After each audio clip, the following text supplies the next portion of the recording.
Pada saat itu, Qin Yichan hanya merasakan ketakutan yang tak terbatas menyebar dari telapak kakinya ke seluruh tubuhnya.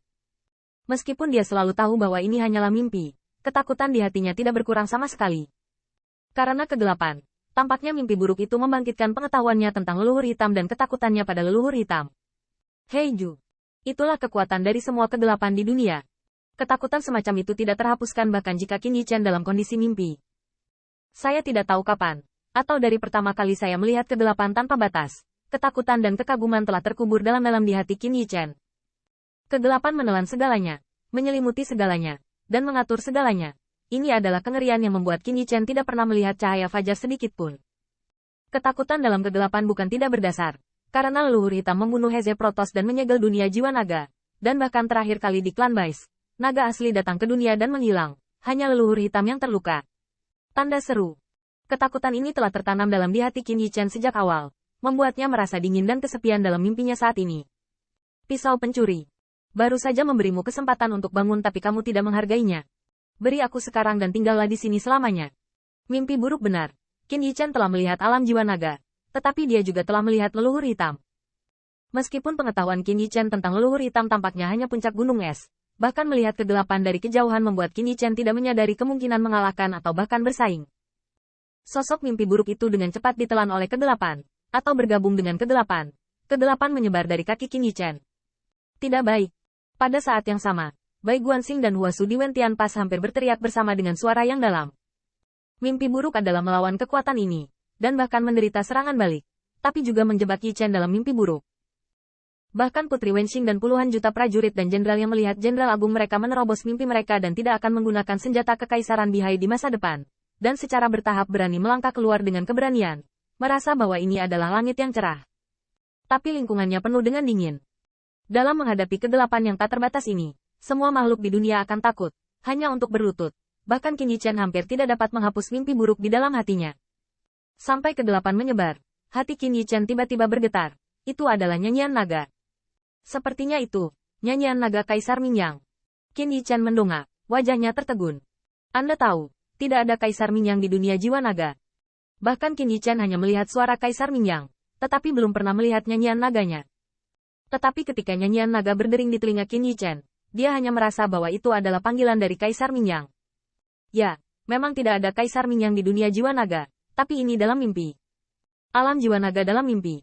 Mengapa tidak ada naga Yin Kaisar Mingyang? Memikirkan hal ini, Qin Yichan tiba-tiba mengangkat kepalanya dan melihat ke langit, hanya merasa bahwa bayangan naga yang berkeliaran di awan memanggilnya. Kegelapan hampir menyebar ke kakinya, tetapi ketakutan di mata Qin Yichan berangsur-angsur menghilang, dan dia tidak terburu-buru ke dalam kegelapan tanpa menjadi marah.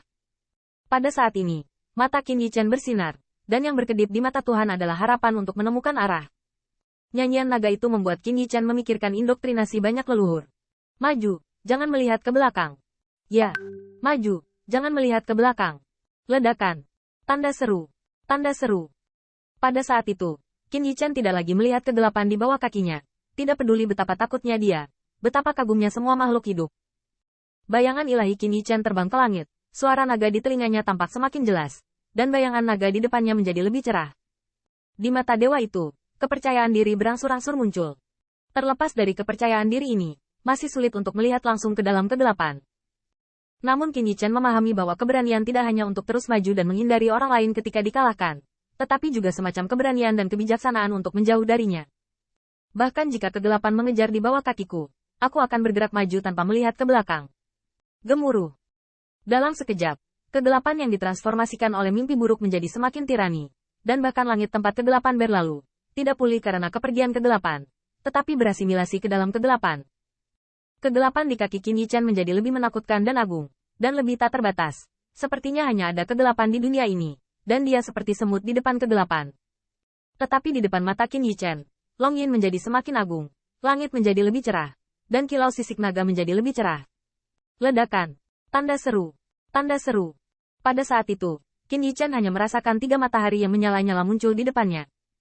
Di antara 3 matahari yang terik, yang di tengah adalah yang paling mempesona, dan paling menakjubkan, dengan sisi kiri dan kanan berdiri di bawah sisi.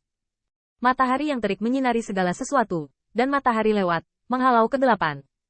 Ketika 3 matahari yang terik perlahan naik, Qin Yichan hanya merasa bahwa semua yang ada di sekitarnya telah berhenti. Mimpi itu sepertinya telah dihentikan, dan kegelapan tak terbatas di bawah kakiku juga berhenti di tempatnya dan melonjak. Qin Yichen perlahan mengangkat kepalanya dengan senyum di wajahnya. Meskipun 3 matahari yang terik membuat matanya sakit, dia tetap memilih untuk menatapnya. Mimpi, saatnya bangun. Ledakan. Tanda seru. Tanda seru. Pada saat itu, Qin Yichen perlahan membuka matanya. Mimpi itu seakan terbangun. Wen Tianguan tetaplah seorang Wen Tianguan, dan bahkan sama seperti di alam mimpi. Karena berjalan dalam tidurnya, ia merencanakan banyak penghalang Xiongguan. Namun, sosok di Wen Tianguan menatapnya dengan linglung. Wen Qing, Yao Yue Kong, Xiao Yu, Ke Tiangxuan, dan bahkan saudara Stargazer dan Hua Su ada di sini. Setelah terbangun dari mimpi, Wen Tianguan sepertinya tidak ada bedanya. Bahkan kegelapan di bawah kaki Qin Yichen masih ada, tidak berbeda dengan mimpi. Hal ini menyebabkan Qin Yichen menjadi linglung. Mungkinkah mimpi buruk itu benar? Di mana itu benar? Tapi yang membuat Qin Yichen semakin tidak terduga adalah bahwa 3 matahari yang terik tidak menghilang karena bangun dari mimpi. Sebaliknya, matahari yang terik bersinar dengan cerah dan berdiri dengan bangga di atas kepalanya. Bahkan Qin Yichen melihatnya lebih realistis hanya karena dia bangun dari mimpi buruk. Itu bukan 3 matahari yang terik. Setelah terik matahari, kepala naga perlahan muncul. 3 matahari yang terik seperti obor hanyalah 3 mata naga. Ledakan. Pengadilan surgawi. Istana Ling Xiao. Bagaimana bisa? Sisa-sisa naga asli itu ingin memberontak lagi, bukan? Tanda seru. Tanda seru. Suara Kaisar Yuan Tian bergetar, dan tirai cahaya yang dipadatkan oleh mimpi buruk telah menghilang di aula langit tinggi. Namun, Istana Ling Xiao juga memiliki tirai cahaya yang memantulkan makhluk hidup, seperti cermin, yang dapat memantau dan mengabaikan 10.000 ras. Tanya Tiangwan, Anda juga bisa melihatnya. Di cermin cahaya itu juga bisa memantulkan mata naga seperti 3 sinar matahari yang terik. Inilah mengapa Yuan Tiandi sangat marah. Karena cermin cahaya ini, ia memantulkan kenyataan. Pada saat ini, di langit di atas Wen Tiangwan, benar-benar ada seorang kaisar naga bermata 3 yang memanifestasikan seorang suci.